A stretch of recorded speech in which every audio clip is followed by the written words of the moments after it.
Here we go. And we're coming out of the gate. We're going to go on a walk. Okay, sit. Let me walk him closer up to the threshold so you can see him clearly. We're always stepping through first to accentuate the fact that this is our boundary and not his, because we don't want him rushing through and pulling us through these gateways and doorways anymore. He's waiting for me to say, okay, and then I have to close this gate, so I'm going to do a left turn. Whenever you have to turn and do something, just turn into him.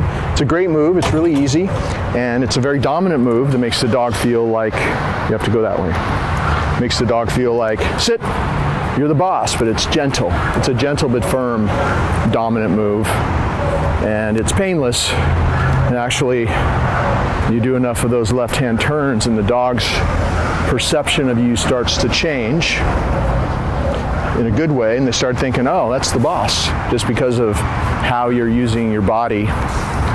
See how I have him sit at the curb? Another really important boundary. The goal would be that every time that we're walking him, we do this at the curb, so that, you know, even in a few weeks or a couple of months, he can't remember ever running out in the street again and pulling you out into the street, because this is what you always do. I even threw in a little sit stay where I walked around both ways, and he's waiting for me to come back next to him. Okay, we're going to walk across the street, and I'm going to make sure he doesn't pull. He was a big puller when he first came here, so I'm always reinforcing that slow walk. Luckily, we're on a very quiet street right now. So you practice him staying next to you, and you might have to see how I tap and release, tap and release. And the leash is loose for the most part, and he's walking really slow because I'm walking really slow. And then on the other side, sit, and here is where I can release him and we can start our walk. Make sure he really waits and never restrain him. Although you're holding the leash, if he pops up before you release him, you can tap and release and he'll go back. But never restrain him, because if you do that, as soon as you let go, he'll be gone. So no tension on the leash. He's really waiting until I pat his chest and say, go. Now he's free. Now we can start our walk in the way that I'm walking him.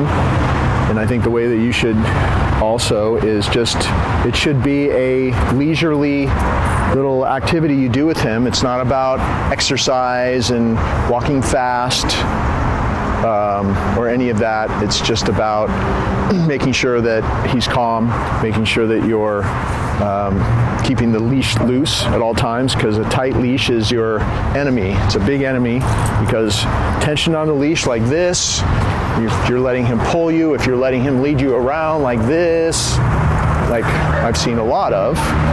See how I tapped him and moved away and he came back my way? But if you let him pull you around and you try to restrain him like this, you'll just create all kinds of bad behavior, and all that stuff can come back over time that he was doing before when he first came here, pulling and jumping and all that other kind of stuff. So we want him to be calm. Basically, the tight leash and tension on the leash creates stress and tension in the dog, which of course creates all kinds of bad behavior. So that's why you want to keep the leash loose. And if we're walking, and just show us walking a little bit, he's on free time. If at any given moment I can say, come, and get him back next to me. Good. If I want to do some training, I can say, sit. Practice a little sit stay, for example. See how I did that? Came back to me. I put him on my left, walked around both ways, and I'm going to reward him. Hey buddy, we're out here on the street because there's a lot of distractions. See how I'm rewarding him? He's looking at me in my eyes. Good. As I reward him, I say good. It's a very powerful way to reward him in a sit stay. Exactly like that. And there's some stuff going on behind us, but that's okay. Go. He's still doing everything I'm asking him to do. And you can also maybe, that time I did a sit, say we're walking a little bit farther down the street, I'm going to let him sniff that pole for a second. And you can alternate sit stay and down stays. And always call him to come to you when he's busy doing something, like right now he's going to sniff around there, so I'll call him back to come to me again. Come! Good. And this time, because I did the down stay last time, this time I'm going to do down. I mean, I did the sit stay last time, and this time I'll do the down.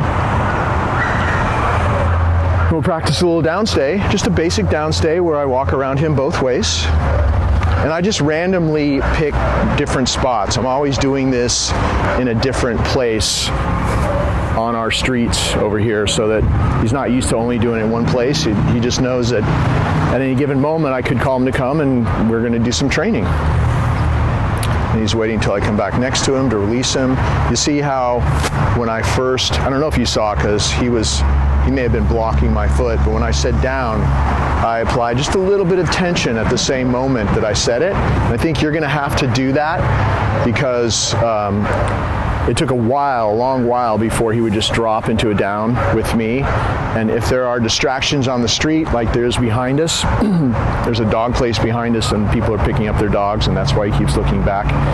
But you're going to need to help, like have some help. And if he pops up before you release him like that, no, do that little do-over reset circle, gently but firmly put him back just like that. And if you have to wait there for a moment or two, he needs to know that you're really serious about this. We are staying here in a downstay. And I'll kind of redo this part. This is good to do out on the street because you never know what distractions will pop up behind. So we're going to release him. And remember, when you say down with him, you say down simultaneously with that foot. Okay, sit, and then release him this way. Go, and he's free.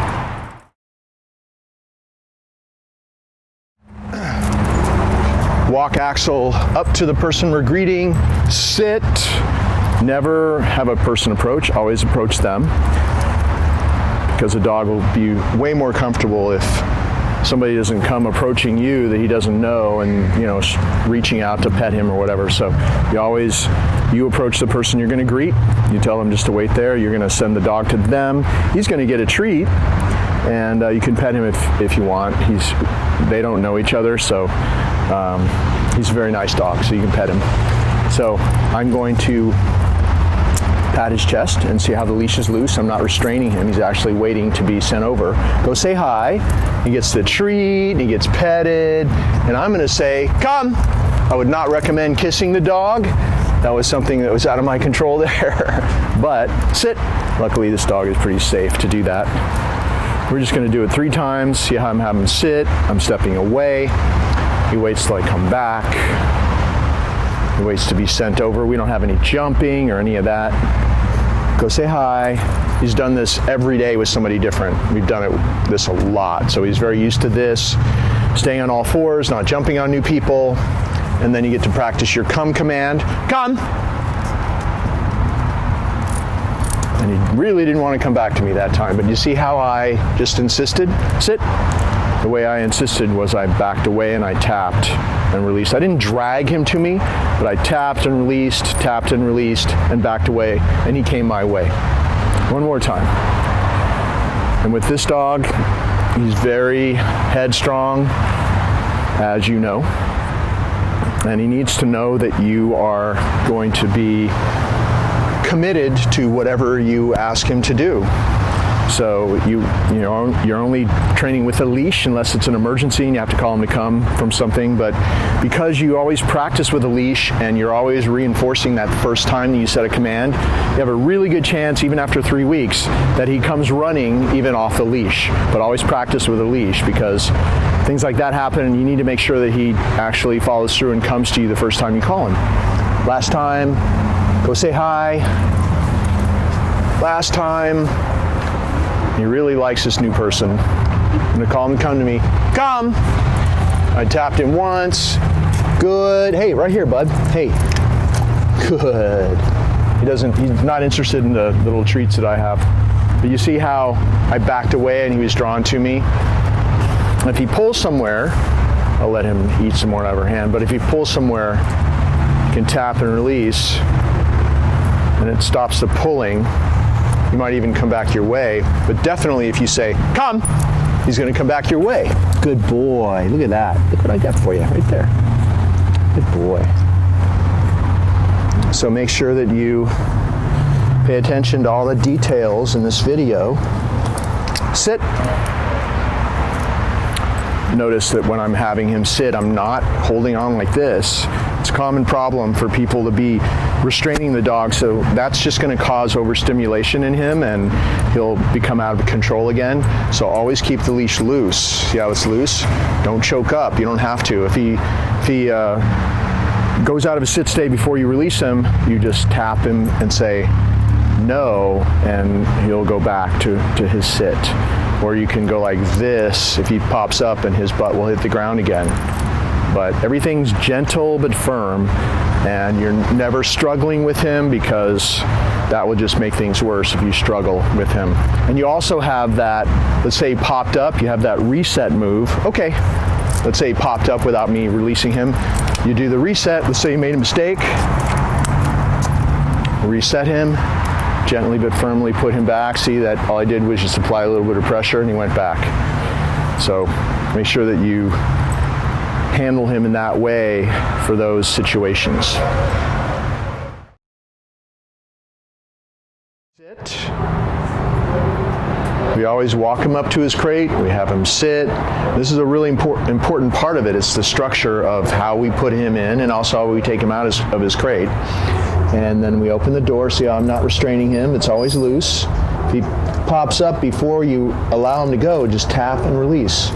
Tap and release. See, it works really well. And then he's on your left, so with your right hand, go. You send him in. He loves to go in his crate. He's going to turn around in there.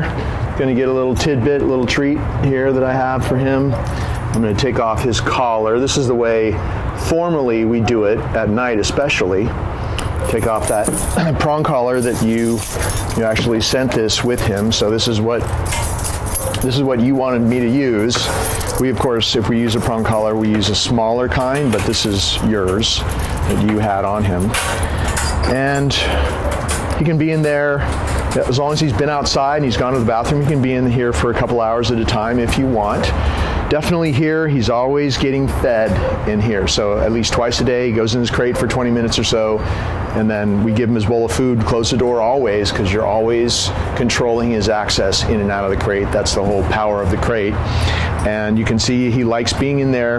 We're just using this smaller size, but I actually, in my house, have him in a bigger size crate. It's about that high and about that long. It's for a Great Dane, because I want to give him extra space. But this one here is supposedly it's an extra large, and it is correct for his size, but I just want to give him more space. So, but we are just showing you in the video this size crate, but the one he's in my house is the extra large size. And it's the size of crate that you have at your house as well, the extra large size.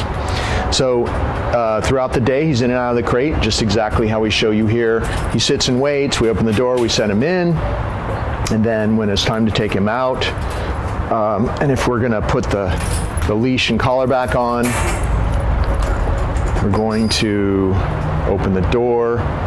Always he gets a treat first. See how he's waiting? He's not bursting out and trying to, try to push me over and rushing past me. He's waiting respectfully for me to hook him up, put that prong collar back on. And then I do this little exercise. No, I've never done this out here. He's never gone into the crate out in this little yard before. So this is new to him. So what I'm doing is I'm rewarding him for staying there. If he tries to come out, I'm going to say no. Just give that a little bounce there. It's not even hitting his muzzle. Good. If he waits, see how I'm sticking my hand way in there so his head isn't hanging out when I give him a reward. And I'm just practicing another boundary training exercise. Very similar to what we do at curbs, gateways, and doorways. See? Good. If he were to come out when I'm back here, I'd say no, and I'd come and I'd give a little bounce like that, and he would wait. Nope. Or I can just say no. See how he goes back? He gets rewarded for doing it the right way, and now he's waiting for me to release him out of the crate, so I'm just gonna stand with him on my left and say, okay, and he's going to come out, sit, and this is the way we bring him out of the crate every day. Bring him out, so he waits at the boundary, we allow him out, we have him sit, and then, okay, we walk him. I would walk him out that gate, but I'm just doing one last little left turn there to close this door, because this door is closed always when he's in and always when he's out. So it's always closed. Whether he's in or out, it's always closed. So you always close that, and then you take him wherever you are going to take him. In this case, it's going to be outside for a walk. Okay.